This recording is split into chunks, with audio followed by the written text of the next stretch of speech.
100 रुपये महीने की एसआईपी से 5 करोड़ रुपए बताने वाले कई वीडियोस आपने देखे होंगे और शायद आपने कुछ लोग भी ऐसे देख लिए हों जिन्होंने 1 करोड़ रुपए का माइलस्टोन भी हासिल कर लिया हो म्यूचुअल फंड इन्वेस्टिंग के थ्रू। लेकिन आप खुद प्रैक्टिकली ऐसा नहीं कर पा रहे हो। इनफैक्ट आपके साथ तो मंथ एंड तक स्ट्रगल चलता रहता है कि कैसे मेरे लास्ट के महीने के कुछ दिन बीत जाएं और मेरी सैलरी आ जाए ताकि मैं अगले महीने का खर्चा उसमें से चला सकूं। तो ऐसा क्यों आपके साथ हो रहा है जबकि दूसरे लोग म्यूचुअल फंड से पैसा कमा रहे हैं? इसके मेन 7 रीजंस हैं। मेन जो 7 रीजन जनरली लोग आपको नहीं बताते हैं, मैं आपके साथ आज के इस वीडियो में शेयर करने वाला हूं। अब हो सकता है आप ये सोच रहे हो कि यार ये भी वही घिसी-पिटी बातें बताएगा, कुछ नया बताएगा नहीं। तो मैं आपको बता दूं कि मैं इस वीडियो में 7 ऐसे इंपॉर्टेंट पॉइंट्स बताने वाला हूं जिनमें से 3 चीजें आपको बताऊंगा म्यूचुअल फंड सेलेक्ट करने के लिए और 4 चीजें आपको बताऊंगा म्यूचुअल फंड में इन्वेस्टमेंट करते टाइम ये 4 गलतियों का आपको ध्यान रखना है ताकि आप भी अपने पैसे को नेक्स्ट लेवल तक ग्रो कर सको, नेक्स्ट लेवल तक आपकी वेल्थ को ले जा सको। और इसके अलावा मैं आपको एक बोनस टिप भी दूंगा म्यूचुअल फंड इन्वेस्टमेंट के बारे में जिससे आपका टैक्स भी ज्यादा बच पाएगा। तो गाइज वीडियो को केयरफुली बने रहना। और इनफैक्ट यहां पर जो 7वां पॉइंट है यहां पर मैं जो बताने वाला हूं वो बहुत ही ज्यादा इंपॉर्टेंट है आपके लिए। तो लास्ट तक वीडियो में बने रहे। वीडियो को स्टार्ट करते हैं गाइज। मेरा नाम है विकास मीना, आप देख रहे हैं डीमैट डाइव। तो गाइज सबसे पहले मैं आपको यहां पर एक डाउट आता है जनरली लोगों का, वो आता है कि हम कितना पैसा म्यूचुअल फंड्स में इन्वेस्ट करें। तो इसका सिंपली एक फॉर्मूला है जो कोई भी आपको नहीं बताता है। ये फॉर्मूला है 100 - age divided by 2 into risk score. इस फॉर्मूले को भी हम इसी वीडियो में डिस्कस करने वाले हैं। रिस्क स्कोर क्या होता है, इस फॉर्मूले से कैसे आप आपकी म्यूचुअल फंड में आपको कितना पैसा डालना है वो आप कैसे कैलकुलेट कर सकते हो, ये भी हम जानने वाले हैं। लेकिन सबसे पहले आपके लिए जानना ये जरूरी है कि म्यूचुअल फंड को आप सेलेक्ट कैसे करें, कैसे आप बेस्ट म्यूचुअल फंड खुद से सेलेक्ट कर सकते हैं। इसके लिए 3 चीजें मैं आपको बताने वाला हूं। सिंपल 3 चीजों को देख करके आप बेस्ट म्यूचुअल फंड सेलेक्ट कर सकते हो। सबसे पहला आपको देखना है चार्जेस में 2 चीजें आती हैं। पहला आता है एक्सपेंस रेशो, दूसरा आता है एग्जिट लोड। एक्सपेंस रेशो क्या होता है, आपके फंड मैनेजर को एक फीस जाती है, आपके जो एनुअल जो आपकी इन्वेस्टमेंट होती है उसका एक परसेंटेज होता है। ये परसेंटेज जो सेबी ने और एएमएफआई ने बना रखा है लिमिट, वो 2-2.5% की मैक्सिमम लिमिट बना रखी है। लेकिन आपको यहां पर ज्यादा एक्सपेंस रेशो वाले म्यूचुअल फंड से बचने की कोई जरूरत नहीं है। इनफैक्ट आप ये देखिए कि अगर कोई म्यूचुअल फंड ज्यादा एक्सपेंस रेशो आपसे चार्ज कर रहा है तो क्या वो ज्यादा रिटर्न भी दे पा रहा है, जो हमारा सेकंड पॉइंट है। लेकिन अभी चार्जेस में सिर्फ एक्सपेंस रेशो ही आपको नहीं जानना है, इसके अलावा आपको एग्जिट लोड भी जानना है। तो एक्सपेंस रेशो में कुल मिलाकर के आपको ये देखना है कि आपका एक्सपेंस रेशो भी बहुत ज्यादा ना हो और साथ साथ आपको वहां पर रिटर्न बहुत कम भी ना हो, रिटर्न भी अच्छे हो और एक्सपेंस रेशो भी बहुत ज्यादा ना हो। ऐसा कोई बीच का म्यूचुअल फंड आपको ढूंढना होता है। इसके अलावा दूसरी चीज आपको देखनी है एग्जिट लोड। अगर आप शॉर्ट टर्म के लिए म्यूचुअल फंड में इन्वेस्टमेंट कर रहे हैं तो वहां पर आप देख लीजिए कि वहां पर कोई एग्जिट लोड तो नहीं है। जनरली एग्जिट लोड जो है वो 1% के आसपास की फीस होती है, लेकिन ये जनरली तभी लगता है अगर आप 1 साल से कम की ड्यूरेशन के लिए किसी म्यूचुअल फंड में इन्वेस्टमेंट करते हैं। अगर आप 1 साल से ज्यादा की ड्यूरेशन के लिए इन्वेस्टमेंट करेंगे तो एग्जिट लोड जनरली 0 हो जाता है। तो ये 2 चार्जेस जो हैं वो आपको म्यूचुअल फंड इन्वेस्टमेंट के टाइम देखने होते हैं। इसके बाद यहां पर जो दूसरी चीज आपको देखनी है म्यूचुअल फंड को चूज करने के लिए, वो है यहां पर आपके म्यूचुअल फंड के पास्ट रिटर्न्स। हालांकि पास्ट रिटर्न फ्यूचर रिटर्न्स की गारंटी नहीं देते हैं, लेकिन हम एक आइडिया यहां से ले सकते हैं। आइडिया आपको लेने के लिए यहां पर क्या करना है, म्यूचुअल फंड के आपको पास्ट रिटर्न्स के साथ उसके कैटेगरी एवरेज के रिटर्न्स को और बेंचमार्क के रिटर्न्स को कंपेयर करना है। एग्जांपल के लिए समझाता हूं। देखिए, जो म्यूचुअल फंड में आप इन्वेस्ट कर रहे हैं, फॉर एग्जांपल मान लेते हैं कि आप XYZ small cap mutual fund में इन्वेस्ट करने वाले हो, तो अब XYZ स्मॉल म्यूचुअल फंड का आपको यहां पर रिटर्न कंपेयर करना है उसकी कैटेगरी एवरेज से। यानी कि जो भी दूसरे स्मॉल कैप फंड्स हैं उनका जो रिटर्न रहा है पिछले 3 सालों का, 5 सालों का, उसके कंपैरिजन में XYZ स्मॉल कैप फंड का रिटर्न कितना रहा है।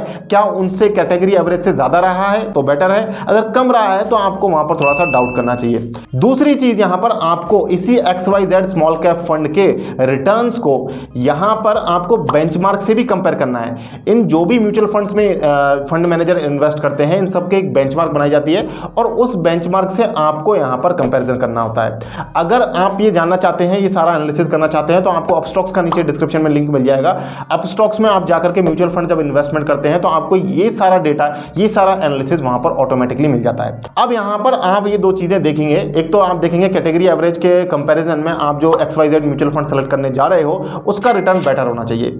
दूसरी चीज आप देखोगे कि जो वहां पर बेंचमार्क है उस म्यूचुअल फंड का, उस बेंचमार्क के कंपैरिजन में आपके XYZ small cap mutual fund का रिटर्न ज्यादा होना चाहिए।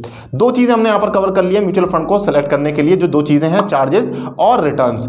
तीसरी चीज़ यहाँ पर इंपॉर्टेंट आ जाती है, वो आ जाता है फंड मैनेजर और उसका पास्ट एक्सपीरियंस कितना है। जितना ज़्यादा आपका उस XYZ स्मॉल कैप फंड के अंदर जितना पुराना फंड मैनेजर होगा उतना ही बेटर होगा। साथ साथ यहाँ पर आपको एक बोनस मैं यहाँ पर भी आपको छोटा सा दे देता हूँ, वो ये है कि आप आपके उस म्यूचुअल फंड का पास्ट जब आप उसका चार्ट देखेंगे रिटर्न का, तो आप उसमें ये देखिए कि जब कोरोना का जब क्रैश आया था, या इसके अलावा 2018 में जब क्रैश आया था, या पिछले जो भी क्रैश आए थे, उस टाइम पे उस म्यूचुअल फंड का जो रिटर्न का चार्ट था वो कितना ज़्यादा गिरा था या स्टेबल था।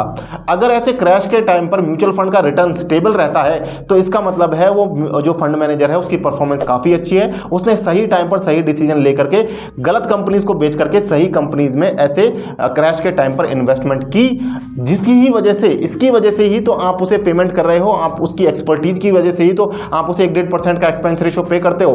तो ये चीज आपको वहां पर उसके पास्ट रिटर्न के चार्ट को देखने से पता चलेगी। अगर वहां वॉलेटिलिटी कम है, यानी कि वो जितना ज्यादा स्ट्रेट लाइन में उनका रिटर्न रहता है उतना ही बेटर होता है। तो ये मैंने आपको एक बोनस टिप दिया वॉलेटिलिटी के बारे में। बाकी जो तीन चीजें आपको देखनी चाहिए वो है चार्जेस, रिटर्न्स और फंड मैनेजर का एक्सपीरियंस। अब वो चार चीजें मैं आपको बताता हूं जो आपको यहां पर देखनी होती है म्यूचुअल फंड्स में इन्वेस्ट करते टाइम। ये गलतियां भी जनरली लोग करते हैं जिसकी वजह से लॉन्ग टर्म में बहुत ज्यादा ब्याज भी उनको खोना पड़ता है। देखिए, पहली चीज आपको यहां पर जो देखनी होती है वो स्कीम आपको सेलेक्ट करनी होती है। स्कीम में क्या होता है, यहां पर स्कीम में आपको दो ऑप्शंस मिलते हैं, ग्रोथ का और डिविडेंड का। अब डिविडेंड इन्वेस्टमेंट उन लोगों को करनी चाहिए जिनको रेगुलर इनकम चाहिए, यानी कि वो एक बार पैसा लगा देते हैं और वहां से आपको कुछ महीने का या क्वार्टरली बेसिस पर कोई रिटर्न चाहिए पैसे का, तो आप वहां पर डिविडेंड इन्वेस्टमेंट का ऑप्शन या डिविडेंड स्कीम का ऑप्शन सेलेक्ट कर सकते हो। लेकिन जिन लोगों को सिर्फ और सिर्फ वेल्थ क्रिएशन के लिए लॉन्ग टर्म में पैसा ग्रो करने के लिए इन्वेस्टमेंट करना है, जिनको कोई रेगुलर इनकम नहीं चाहिए, उनको जो स्कीम ऑप्शन सेलेक्ट करना है वो ग्रोथ सेलेक्ट करना है। तो यहां पर एक ये गलती जनरली जो लोग बिगिनर्स हैं वो कर देते हैं, वो डिविडेंड को चुन लेते हैं, लेकिन आपको यहां पर ग्रोथ चुनना होता है अगर आपको कोई रेगुलर इनकम नहीं चाहिए। अगर आपको रेगुलर इनकम चाहिए तो आप डिविडेंड स्कीम को चुन सकते हैं। इसके बाद दूसरी सबसे बड़ी मिस्टेक जो आपके बाधा बनती है आपके बहुत बड़ी वेल्थ बनने में, वो है आप वहां पर डायरेक्ट की जगह रेगुलर म्यूचुअल फंड्स में इन्वेस्टमेंट कर देते हो। रेगुलर म्यूचुअल फंड्स में आपके और एएमसी के बीच में एक ब्रोकर होता है, जिसकी वजह से आपका जो एक्सपेंस रेशियो 1% होना था, for example XYZ small cap fund का 1% अगर इस पे एक्सपेंस रेशियो वो एएमसी ले रही है, वो कंपनी ले रही है, तो वो आपको 2.5% पड़ेगा, क्योंकि आपने वो रेगुलर लिया है, यानी कि आपने कोई ब्रोकर के थ्रू से खरीदा है। और एक्चुअली आपको कोई ब्रोकर ने बेचा नहीं है, लेकिन वहां पर सिर्फ नाम में ही फर्क होता है रेगुलर और डायरेक्ट का। तो आपको जो लेना है वो डायरेक्ट म्यूचुअल फंड लेना है।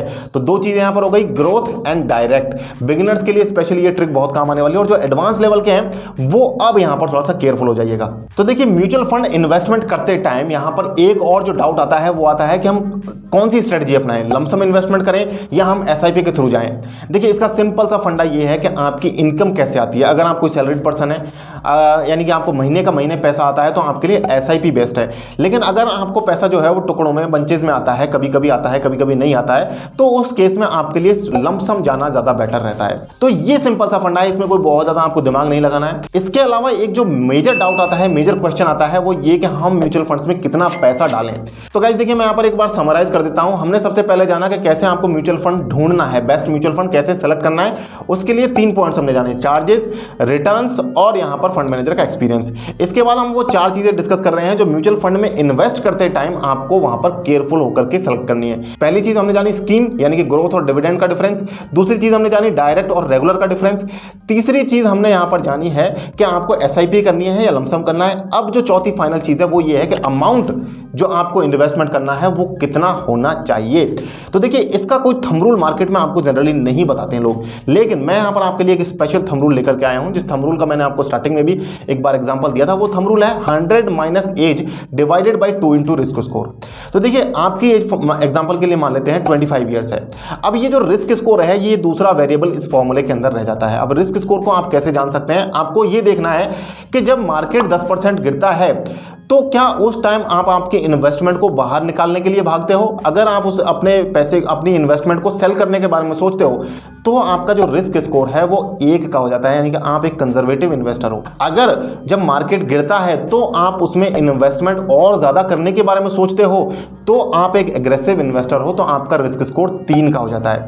हालांकि रिस्क स्कोर कैलकुलेट करने के लिए एक पूरी कंप्लीट चेकलिस्ट है, अगर आप कमेंट करेंगे तो मैं उसके ऊपर भी वीडियो जरूर लेकर के आऊँगा। RS लिख सकते हैं आप, रिस्क स्कोर, तो उसके लिए मैं आपको वो चेकलिस्ट पूरी शेयर करूंगा। लेकिन अभी के लिए आप इतना जान लीजिए कि आपको यहां पर अपने म्यूचुअल फंड का प्रोपोर्शन निकालने के लिए इस फॉर्मूले का यूज करना है, 100 minus age divided by 2 into risk score. और अगर आपका रिस्क स्कोर 1 है तो आप कंजर्वेटिव इन्वेस्टर हैं, और अगर आप एग्रेसिव इन्वेस्टर हैं तो आपका रिस्क स्कोर 3 का हो जाता है। तो एग्रेसिव इन्वेस्टर के लिए मैं यहां पर एक बार इसको कैलकुलेट करके भी बता देता हूं। आपकी एज में 25 ईयर्स मान रहा हूं, 100 minus 25 is equal to 75 divided by 2 into 3, यानी कि 75 डिवाइडेड बाई 6।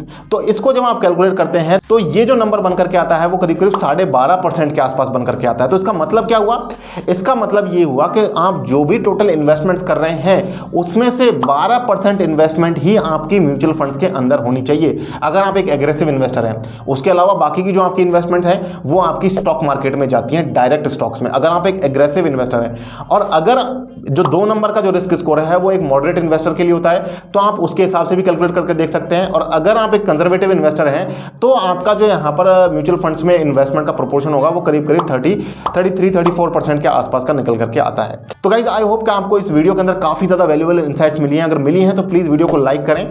अपस्टॉक्स का लिंक आपको डिस्क्रिप्शन में मिल जाएगा, जहां पर जाकर के आप म्यूचुअल फंड्स का काफी ज्यादा एनालिसिस कर सकते हैं। म्यूचुअल फंड में, डायरेक्ट म्यूचुअल फंड में आप इन्वेस्टमेंट स्टार्ट कर सकते हैं। इसके अलावा अगर आपने कोई डीमैट अकाउंट्स नहीं बनाए हैं तो आप डीमैट अकाउंट्स के ज़ीरोधा एंजल वन के लिंक भी आपको डिस्क्रिप्शन में मिल जाएंगे, जाकर के आप उनमें भी अपना डीमैट अकाउंट बना सकते हैं। अगर आप जानना चाहते हैं कि मैंने किन म्यूचुअल फंड्स में SIP कर रखी है, कहां पर मैं इन्वेस्टमेंट करता हूं, तो मेरे टेलीग्राम चैनल जिसका लिंक आपको डिस्क्रिप्शन में मिलेगा, जाकर के ज्वाइन कर सकते हैं। आप प्लीज चैनल को सब्सक्राइब कीजिएगा और हमारे 1 लाख सब्सक्राइबर जल्दी करने में हेल्प कीजिएगा। मिलते हैं गाइस फिर किसी नई वीडियो में, तब तक के लिए मुझे दीजिए इजाजत। जय हिंद, जय भारत।